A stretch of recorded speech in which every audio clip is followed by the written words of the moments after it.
Cela siphinde siphakameni sonke sishayele uNkulunkulu izandla ezinkulu egameni likaJesu. Shaya izandla, shayele uNkulunkulu. Baba, siyabonga ubuhle bakho nakulesi sikhathi ntambama. Uthembekile Nkosi, ungcwele, akekho ofana nawe.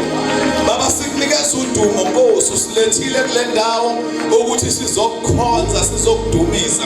Nkulunkulu onamandla, siyakubonga Nkosi, usilethe Nkosi ukuthi sizovuseleleka nakule ndawo egameni likaJesu Kristu ophilayo. Nkulunkulu onamandla, vula Nkosi inhliziyo yethu, uvule ingqondo yethu Baba, silalele sizizwi lakho ngokukholwa ngegama likaJesu Kristu ophilayo.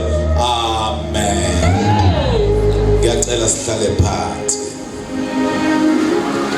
Hallelujah. Mayibongwe Nkosi. Mayibongwe imvana. Makabongwe ongabonwa.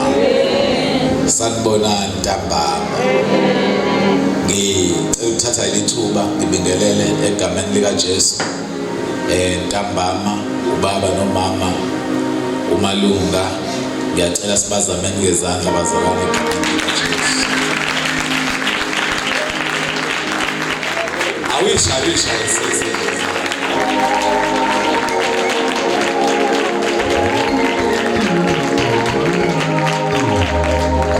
Sibonga kakhulu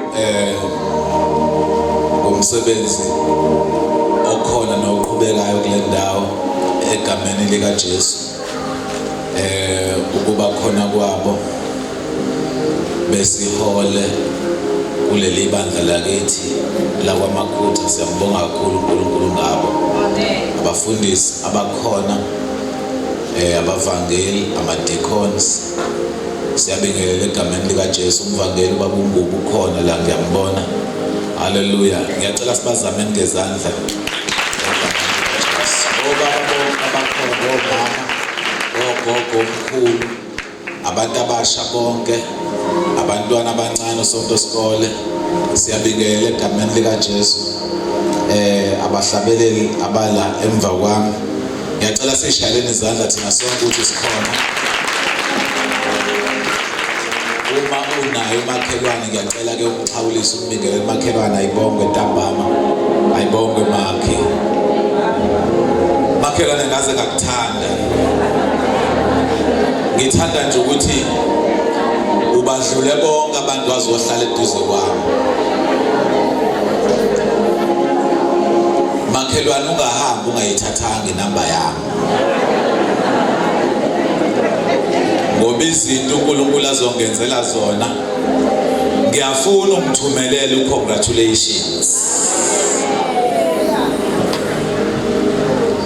Hallelujah.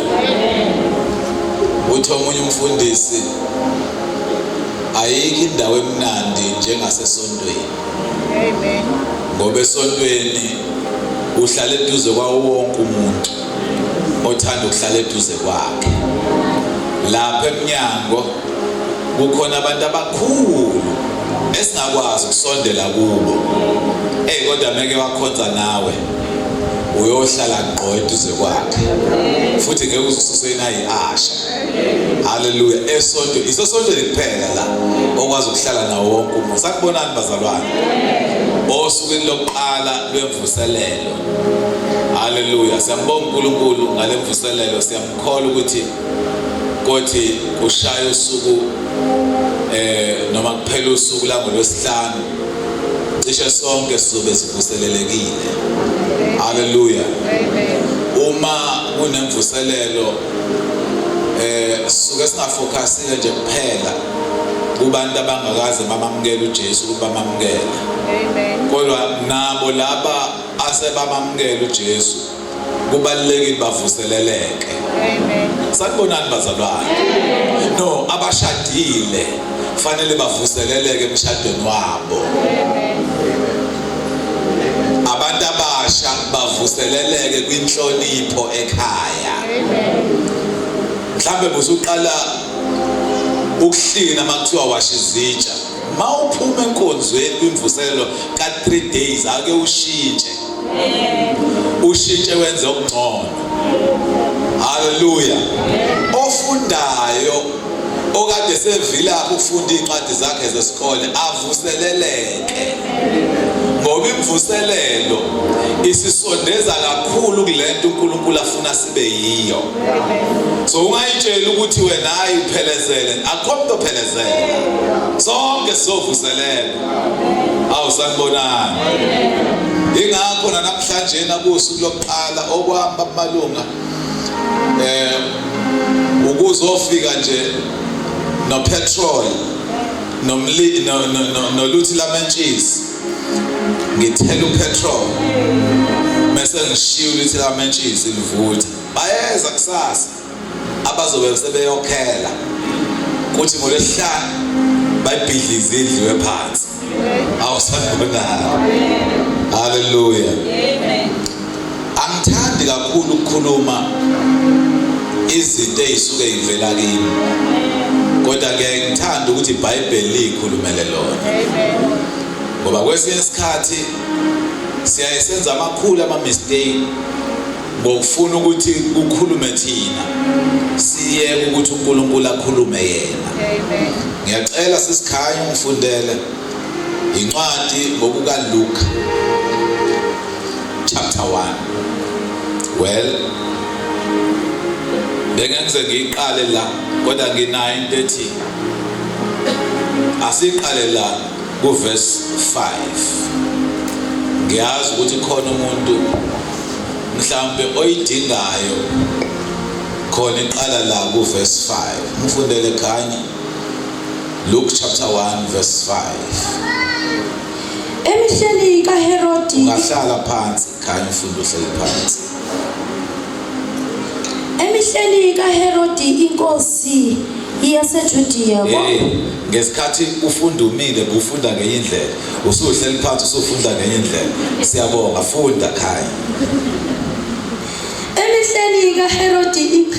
Emihleni kaHerodi inkosi yaseJudiya kwakukhona umpristi othile ogama lakhe nguZakhariya, esigabeni sika-Abiya, nomkakhe engowamadodakazi ka-Aroni, igama lakhe ngu-Elizabeth. Babelungile bobabili phambi kukaNkulunkulu, behamba ngayo yonke imiyalo nezimiso zenkosi, bengasoleki.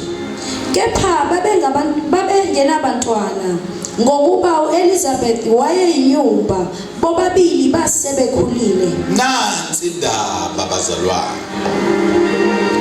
iBhayibheli lisitshela ukuthi emihleni kaHerodi inkosi yaseJudiya kwakukhona umpristi othile ogama lakhe uZakhariya.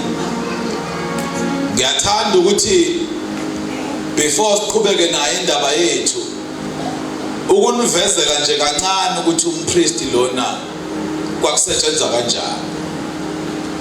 Njalo bekufanele ukuthi uma kuyocelwa intethelelo ngezona ezenziwa abantu, kube khona umpristi okuyena ohamba phambili kulona uhlelo olisuke likhona. Sanibonani bazalwane? Mawubheka bekuba nabapristi abawu-12. Kulaba priest abawu-12 unyaka nonyaka khona ekufanele ukuthi ayongena ethempelini, ayongena endaweni engcwele. Siyathola ukuthi ukuze kufike i-10 yakho yokuyongena bekubiza ukuthi fanele ulinde iminyaka ewu-11 ikudlule ukuze ungene ngoka-12. Hallelujah. Inhloso ukuya konxusela abantu kuNkulunkulu. Kule ndawo engcwele bewungafunakali mawungekho ngcwele, ngoba bewuthi mawungena kuyo le ndawo engcwele ungekho ngcwele ufike ufele phakathi.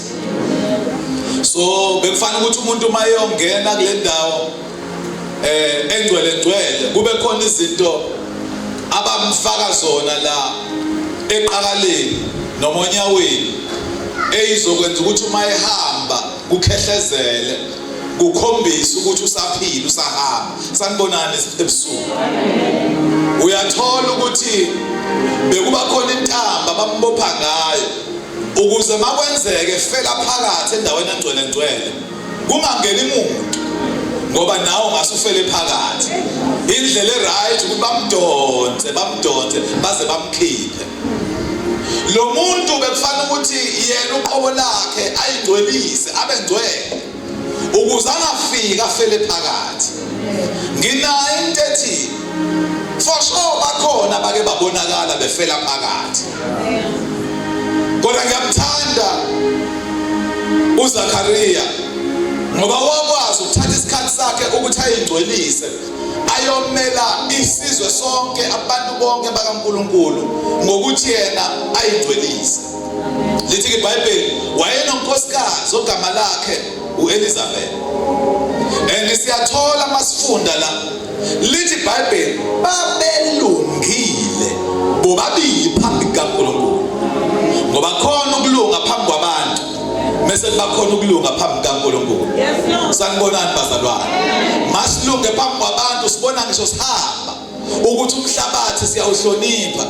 Ngisho ukunyathela kwethu ufica sesigobe sesibafishane sesibangaka ngoba silungile phambi kwabantu.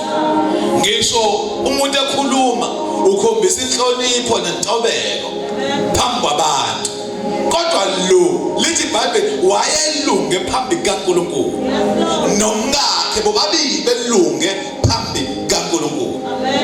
Lithi iBhayibheli babehamba ngezimiso nemiyalo yenkosi bengasoleki.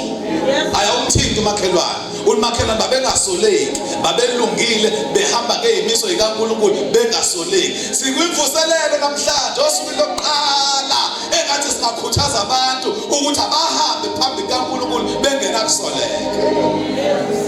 Bakhona abanye oElizabeth noZakhariya bakhona la esihleli nabo namhlanje. Abahamba phambi kaNkulunkulu abanakusoleka, benza zonke izinto ngokwezwi kaNkulunkulu. And bane problem efanayo nekaZakhariya noElizabeth. Lithi iBhayibheli kepha babengenabantwana ngokuba uElizabeth wayeyinyumba. Ayikho into ebuhlungu njengale yokuzwa umuntu enza zonke izinto ngendlela eright kuNkulunkulu. And iBhayibheli lithi babengenabantwana. Lento abayifuna kakhulu babengenayo. Kodwa bona babe-right phambi kaNkulunkulu. Nginayo into abamalungu ethi mhlawumbe khona isikhathi la mhlawumbe omunye wabo mhlawumbe yena uZakhariya owakwafika ukuphelelwa amandla ukwenza izinto ngendlela kaNkulunkulu.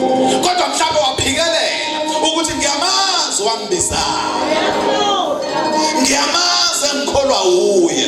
Bakumalunga nakule mvuselelo namhlanje ngifisa ukukhuluma noZakhariya abahleli phansi noElizabeth abahleli phansi asebethandazele bafisa izinto kuNkulunkulu bayibona ngathi azenzeki. Kodwa namhlanje ngizosho ukuthi kukhona uZakhariya owake waphila nayenza zonke izinto ngendlela efana neyakhe. iBhayibheli lilebheka uElizabeth njengenyumba. Mase lithi bobabili basebekhulile.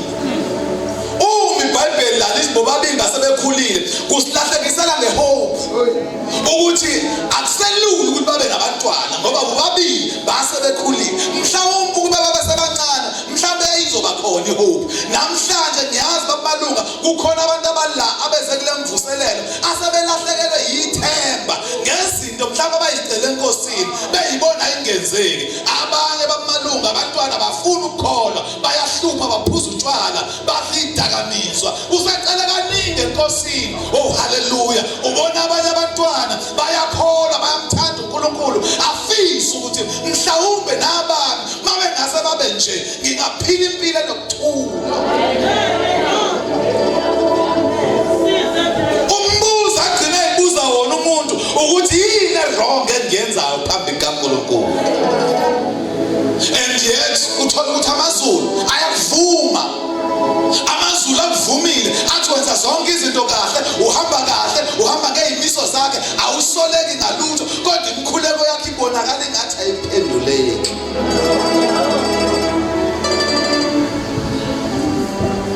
Hallelujah. lithi iBhayibheli wathi esebhizi enza lenkonzo hayi ngicela ukuyifunda ngiyazi ukuthi sisevuselelweni but ngivumeleni ngiyifunde haleluya ngifundele ekhaya. Kwathi-ke esayenza inkonzo yobupristi phambi kaNkulunkulu njengokuhlelwa kwesikhathi sesigaba sakubo.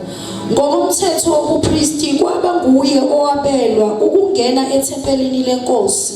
Lo muntu uthenjiwe. Lithi iBhayibheli yafika ithenya kwaba nguye onikezwe iresponsibility yokungena ethempelini. Le responsibility anikezwayo unikezwa ngoba ethenjwa amazulu. Angazi ukuthi uNkulunkulu iyiphi responsibility akunikeze yona ngoba ekwethemba.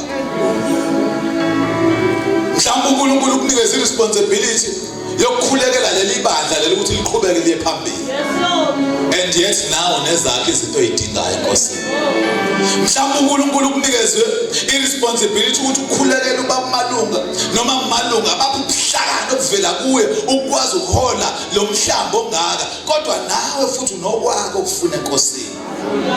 Angiyazi iphinto uNkulunkulu akuthembe ngayo. Mhlawumbe omunye kuthiwa kwenziwa izinto ugcina unikela ngezinto nawe usukudinga imali ekhaya nasemzini wakho ukwenza izinto kodwa uNkulunkulu akunikeze iresponsibility nikele endlini yakhe. Baningi oZakhariya laba khona noElizabeth engize kubona namhlanje. Awusanibonani? Funda. Azoshisa impepho. Isixuku sonke sabantu sasikhuleka ngaphandle ngesikhathi sempepho. Labantu abakhuleka ngaphandle bakhulekela ukuthi inkosi iba nayo inkosi engathi angafa. Mthethelela izono zakhe inkosi noma ngabe mhlamba akazazi ezinye mthethelela angafa sithembele kuye.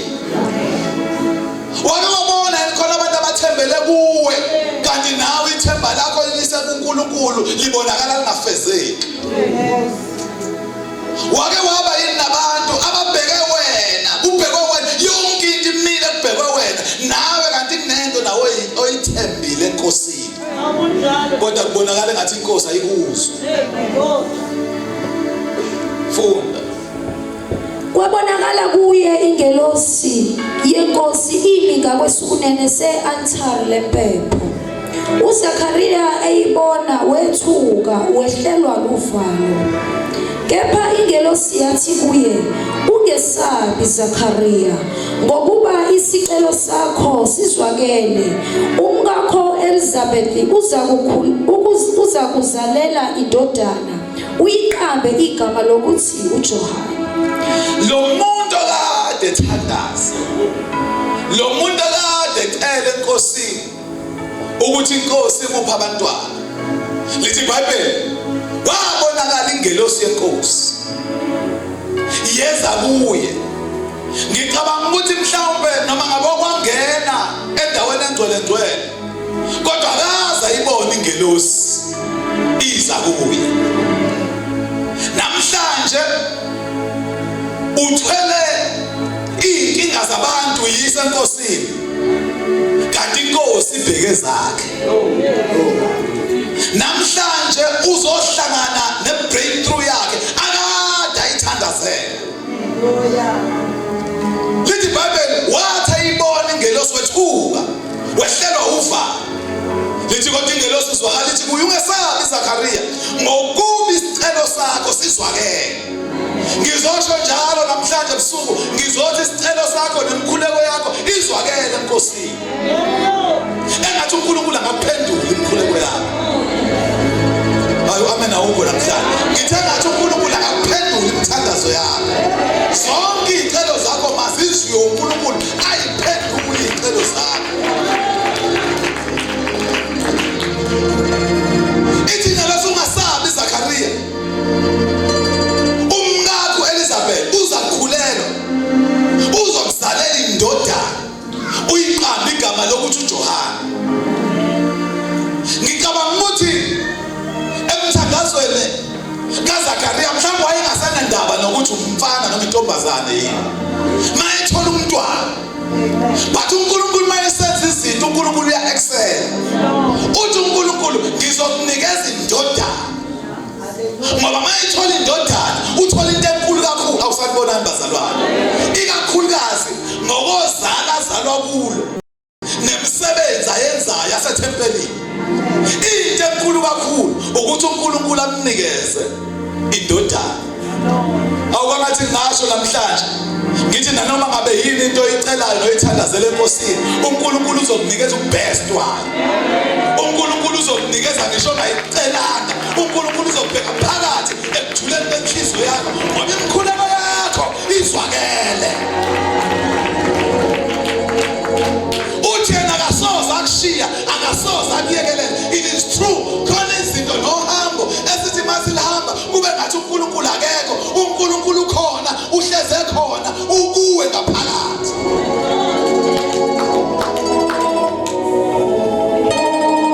Ithi mayiqhubeke ingelosi. Ithi ingelosi kuyena. Ithi uzokuba nokuthokoza nokujabula. Uthi nabaningi abantu bazojabula ngenxa yakhe. Uzumnikeza ngisho igama. Uthi le ngane noma le ndodana ayiqanjwe igama kuthiwa uJohane. Kunezinto ayishoyo. Uthi umoya ongcwele kaNkulunkulu uyokuphakathi kwakhe uJohane.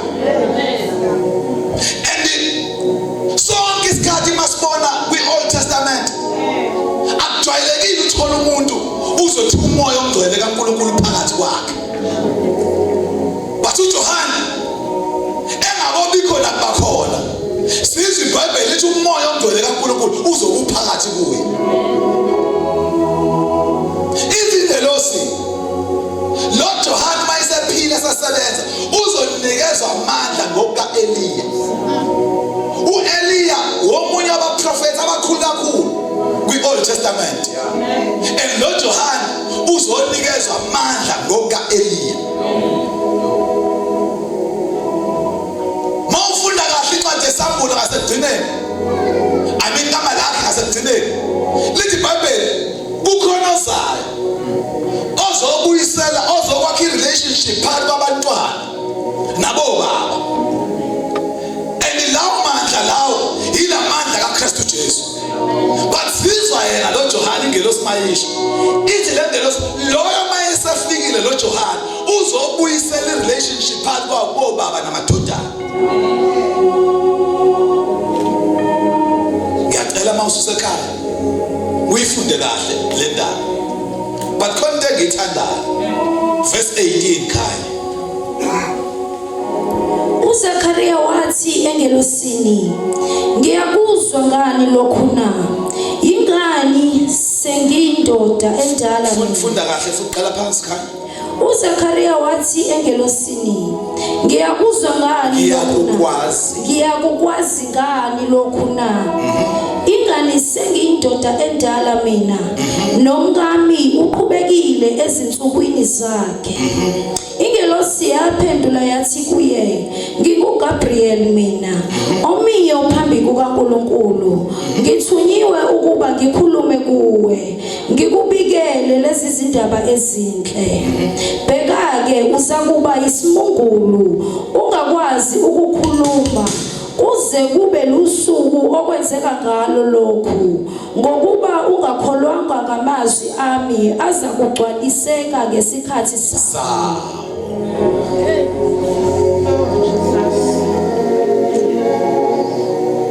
uZakhariya usekhuleke kakhulu ecela into wayecela wazwaphelelwa yithemba.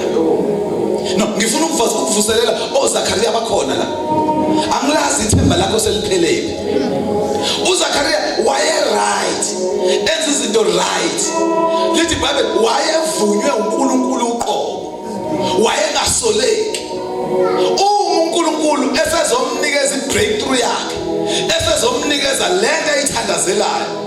Lithi iBhayibheli uzwakala sengabaze buza imibuzo engafanele.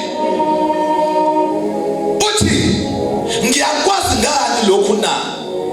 Ingane sengiyindoda endala mina, nomkami uqhubekile ezinsukwini zakhe. Kwangathi ngakhuluma nabazalwane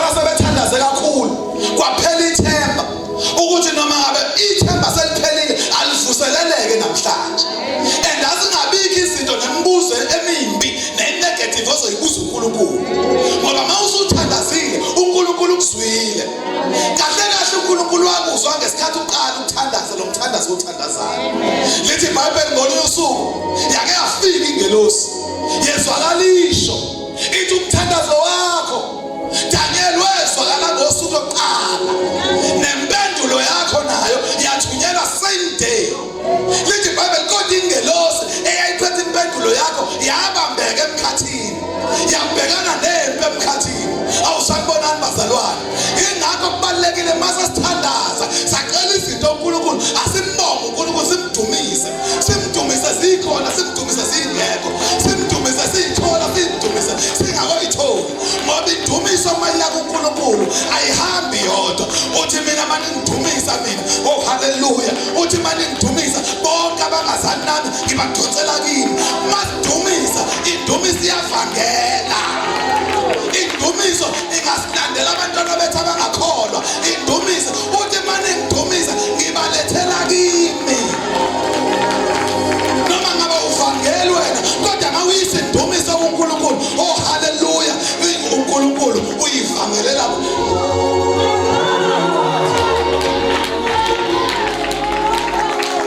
Uthi izulu isihlalo sami sobukhosi, uthi umhlaba isenabelo seyinyawo zami. Kodwa khona into ayishoyo uthi manje ngidumisa mina ngiyehla ngoba yena uhlala ezibongweni zabangcwele.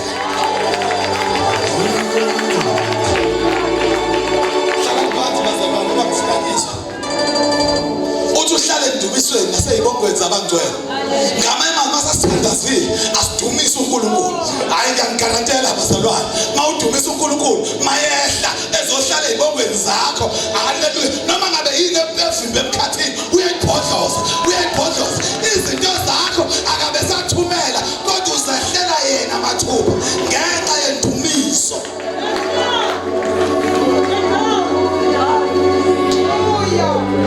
Mase nifeze konke nime, mase nithandazile nadumisa nime. Distek fast ninganyakazi ungagudluki ungabonakali usungabaza kwena lo uNkulunkulu ume. uZakhariya ubuza imibuzo engafanele. Awukathi ngingambuza kodwa Zakhariya sewuthandaze kangaka. Why manje utshela uNkulunkulu ukuthi wena sewumdala?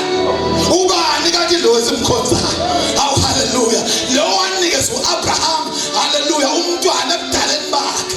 Zakhariya umazi umsebenzi nezinto uNkulunkulu azenza kuAbraham.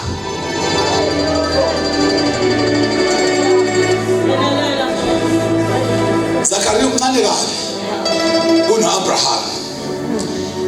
Even uElizabeth mncane kabi kunoSara. Ngoba yiki ithi kaNkulunkulu ikhona yini into yamahlula uJehova. Ngifisa ukuthi ulindele izinto uthandazele izinto kodwa engqondweni yakho uyibuza umbuzo ikhona yini into emahlula uJehova. Lesi iBhayibheli ingelosi yaphendula yathi kuye ayiphakeme le ngelosi ithi ngikuGabriel mina. Ngoba kwesinye isikhathi efana umuntu message izinto eziphambene nalezi zinto ezithandazela ukumkhumbuza. Haleluya. Umkhumbuzo uthi hey ngiwusibani usumtshela umzalwane ohamba naye engikhuleka naye umuzi imibuzo yakhe uthi hayi seyiphambene. Isho ukuthi umama usibani mina ubaba usibani ngimile endaweni kaNkulunkulu asithandaze izinto ezizokwenzeka kuzobhodloka egameni likaJesu. Uthi uGabriel ngikuGabriel mina omiyo phambi kaNkulunkulu. Uthi ngithunyiwe ukuba ngikhulume kuwe ngikubikele lezi ndaba ezinhle. Awu haleluya. Uyazi ukuthi khona umuntu osewadlala abafana impilo yakhe yonke bemshaya bemravaza bemenza ibhola afike amesekhola sesindiswa kuvele qhamuka indoda eright ekholwayo esindisiwe eyenza yonke into ithi ngifuna ukukushada. Avela no, it's too good to be true. Hayibo kanti sithandazelana athi no akwazi angikwazi. Uthi mawuthi ukhuluma naye athi fiye yami baba ukuthi lo muntu indlela angithanda ngayo mina ngikaze ngithandwe kanje angiyiboni ukuthi iyona lento umbona umuntu ehlehla yini useyajwayela laba abamshayayo indlela enthuka ngayo ngathi aniyazi lento kukhona umuntu athandazela abantwana bakhe abamhluphayo afike esontweni athola abantwana abamthandayo abakahlangana nabo la ekholweni mntaka baba embrace lawo bantwana abanye abanabazali bathande ngathi abakho ngoba ukuthanda kwakho bona uNkulunkulu uzobe kusebenzela abakho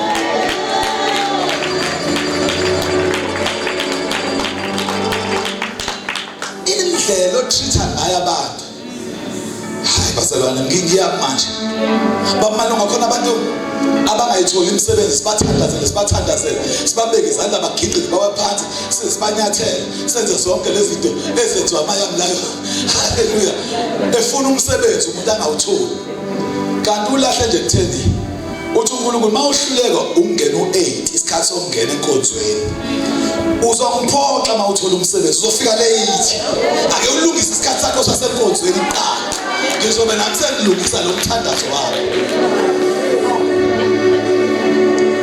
khona izinto ekukholweni eziyi-give and take usithethelele amacala ethu njengoba nathi sibathethelele uyayizwa lokho hayi uNkulunkulu mina mangithi yenza ukuthi ngoba mawenza ukuthi nami ngizokwenza ukuthi uzothi hey umbona nje ufuna wenza okuthize ukuze naye enze okuthize kodwa uNkulunkulu uthi uJesu usifundisa ukuthi ubathethelele amacala ethu njengoba nathi sibathethelele athi lapha kwesambulo ngokuba ulondi ilizwi lokubekezela kwami nami ke ngiyasikhona izinto ekufanele wenze nawe ukuthi uNkulunkulu naye enze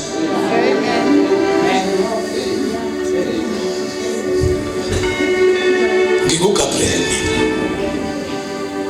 ngimise uNkulunkulu ukukulethela lezi indaba ezinhle nansi inkinga uthi bhekani uzakuba isimungulu ungakwazi ukukhuluma kuze kube lusuku okwenzeka ngalo lokho ngokuba ungakholwanga ngamazwi ami aza kugcwaliseka ngesikhathi sawo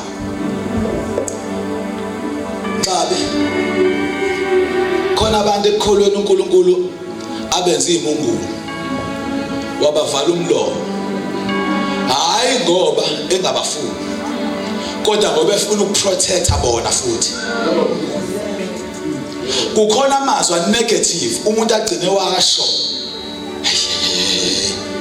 uyazi ingelosi le mayikhuluma noZakhariya ngicabanga ukuthi wathatha usavula umlomo shut up ngoba khona izinto ekufanele ungazisho negative remember lithi iBhayibheli ngomlomo siyadala nikhona abazalwane we call those things that are not as if they are sibiza izinto ezingekho ngokungathi sikhona ngomlomo and ngesikhathi wena umemezela ukugula kwakho uthi thina sesayigulela nje uyayisho lento izokwenzeka ngoba ishiwo uwe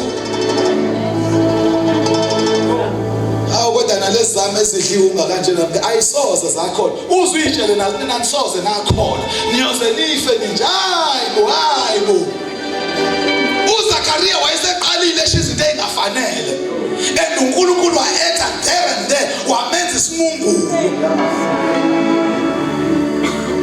angazi ukuthi uNkulunkulu wena usekuvale kuphi umlomo ngoba uNkulunkulu usenza imungulu uma sisho izinto eziphambene nalento eshuye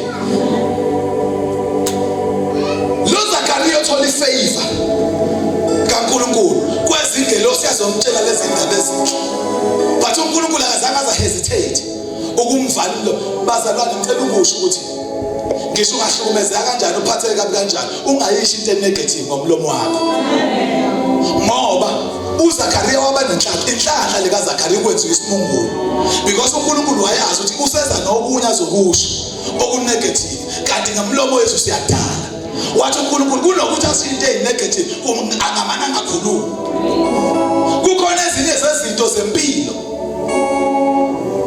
impilo ikushaya umntaka baba ikushaya uzuphenduka isimungulu esontweni zikuhluphi ingane zakho zingakuhloniphi uzusaba ube namahloni ukuthi bazothina abantu angeke sakwazi ukuphuza ingane esontweni eyihluphayo ngoba nezama ehlonipha. Hayi, khona la kufanele ungavumi khona ukwenza isimungulu isitha. Wena ukazi ukhulela wena. No, wena ukazi ukhulela.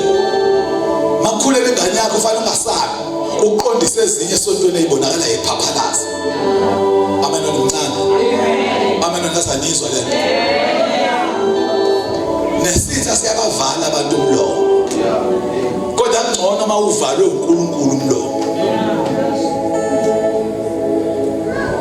Nomna ngiyambongela uZakhariya ukuba nalenhlanhla endalo ukuthi avale umlomo engakozisha izinto ezinegative.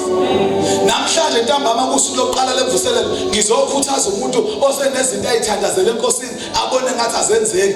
Yeka mntaka baba ukusho ukuthi uNkulunkulu akasizwa thina uzwa abantu abafikayo. Ngoba kuyenzeka sewukhona isikhathi eside wathandaza isikhathi eside ubone umuntu esefike 3 months down the line useza ngaphambili uzothula ubufakazi obukhulu uthi mina kodwa hawu kodwa Jesu mina awungibonile. Kade ngabona Nkosi ukuthi awungithanda. Yebo ukusho amazwi negative. Ngizokuvuselela namhlanje ukuthi awuqhubeke awu haleluya. Lalela mntaka baba ngisho isimo sesikushaya kanjani wena uyinhloko wena wona umsila. Mukhulu ngakuwe nalo sezweni. Ngomlomo wakho wena uyadala. Zonke izinto oyishoyo ngomlomo wakho ziyenzeka. Be very careful ungayishi into negative. Ithindelo sami ngiyabona ukuthi awuyizwa lento engishoyo. Idlulela phambili ingelosi. Iyosho semazwi isiwasho uMaria. Ithi ibongela uMaria. Uthi uMaria mbingelela kuniloko. Ithi uzamkhulela. Uza lomntwana. Ngithande kaMaria mina. Iresponse. Uthi uMaria kuyokwenzakala kanjani lokho? uMaria akasho ukuthi ngeke kwenzeke. Uthi kuyokwenzakala kanjani lokho? Nikhona abazalwane? Indlela ingelosi eyenze ngayo uZakhariya nakuMaria. uZakhariya mfana umlomo iyabona ukuthi uza nento ezinegative. Bathi ngiyayithanda le ndaba. Mase ifezekele nokuverse 25 uzwakala uElizabeth ethi yenze njalo inkosi kimi emihlene yangibheka ngayo ukususa ihlazo lami phakathi kwabantu. Sizwe uElizabeth esebonga uNkulunkulu esethula ubufakazi.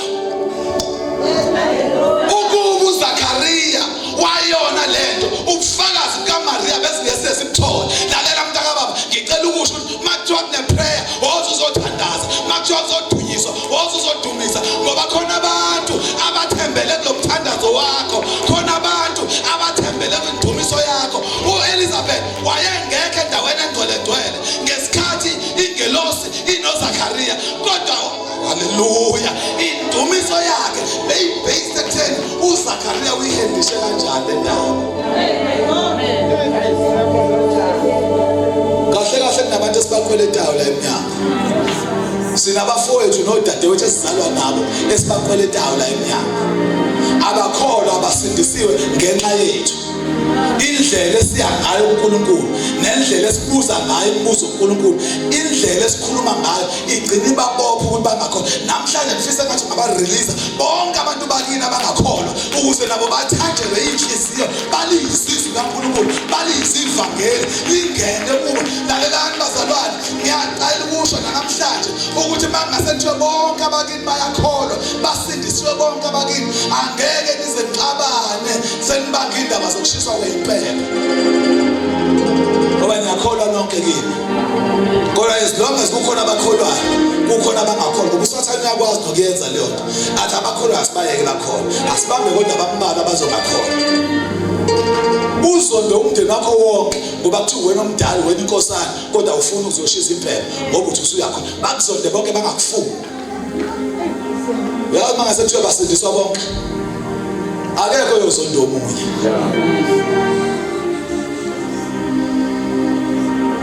Angikwazi ukuthi yini oyicela enkosini.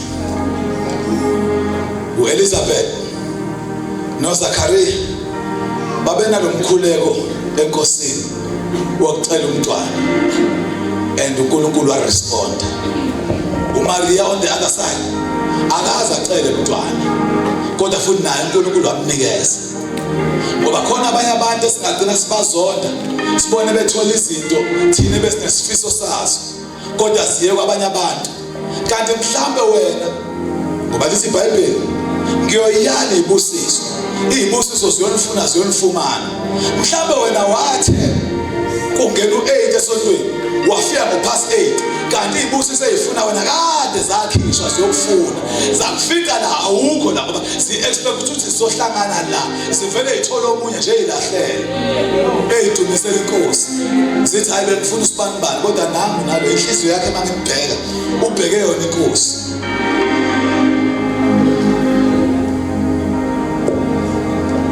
Ngifuna ukushiya namhlanje ingqondo yakhe ishintshile. Amen. Kuqala lemvuselelo sengihlala phansi. Amen. Ngifuna ukushiya namhlanje ingqondo yakho seyishiftile kancane. Ungashi izinto ezinegative kuNkulunkulu. Amen. Ngisho ungabona abantu bekuzona bengakufuni, yeke ukusho ngomlomo wakho. Amen. Ukuthi mina abantu bangizonda yonke indawo la engifika khona abantu bayangirejecta, musu ukuyisho leyo nto ngoba ngomlomo wakho uyadala. uNkulunkulu akakufunakali agcine seyivalela wena umlomo ngaso sonke isikhathi, yisho izinto ezipositive. Ingakho lithi sikaNkulunkulu, let the weak say I am strong. Amen. Let the poor say I am rich. Amen. Siphambana nesimo uma sikuKristu Jesu, asebona nabantu esasibona eqaleni. Umuntu ekuKristu Jesu uyisidalwe esisha, bheka okudala kudlulile. Lawa ama-rejections, abantu bekurejecta, ulahlwa kwakwengane, ushiya uma wengane, namhlanje sewuyakholwa. Shiya phansi lawo ma-rejection, sibheke phambili manje. Ingqondo yakho ayishintshe, hluzeka manje. Even umthandazo wakho awubumthandazo waziyo ukuthi ngawe utshengisa ukuthi uyaqonda ukuthi uNkulunkulu ubani. Khona izinto ekufanele siyibonge singaboyitholi. Ingakho lithi sikaNkulunkulu, ngisho izicelo zethu mazaziwe uNkulunkulu even nangokubonga. Uyibonga into ungaboyitholi, ngoba lokho ukhombisa ifaith, ukhombisa ukukholwa. Lithi iBhayibheli, ngaphandle kokukholwa akwenzeki ukumthokozisa uNkulunkulu. Amen. Nikhona abazalwane? Amen. Ngaphandle kokukholwa akwenzeki ukumthokozisa uNkulunkulu. Amen. Lisozayo kuye akakholwe ukuthi ukhona. Amen. Ngoba yena umvuzo walabo abamfunayo. Asikhombisa uNkulunkulu ukuthi siyamfuna, siyamlangazelela ngawo wonke amandla ethu, ngayo yonke into ethu. Asikhombisa uNkulunkulu inhliziyo yethu yonke ilangazelele yena. Sihambe njengo-Abraham, elithi iBhayibheli wayehamba ebheka umuzi umenzi wawo nomakhiwa uJehova. Masihamba sibheka uNkulunkulu, uNkulunkulu usisothela out izinto zethu. Mhlambe lemvuselelo akuyona abantu abangakholwa, mhlambe yakho ekuthi fanele mayiphela lemvuselelo iphele wena urevive, uzazi ukuthi ubani. I-problem yabantu abaningi abazazi bona ukuthi bawobani. Mkhulu makuwe kunalo sezweni, ngomlomo wakho uyadala. Yonke into oyisho ngomlomo ubokwazi ukuthi leyo nto leyo uyadala. Fanele ilindele ukuthi ikho uNkulunkulu uyakuzwa, umthandazo wakho uNkulunkulu uyawuyizwa futhi uyiphendula same time.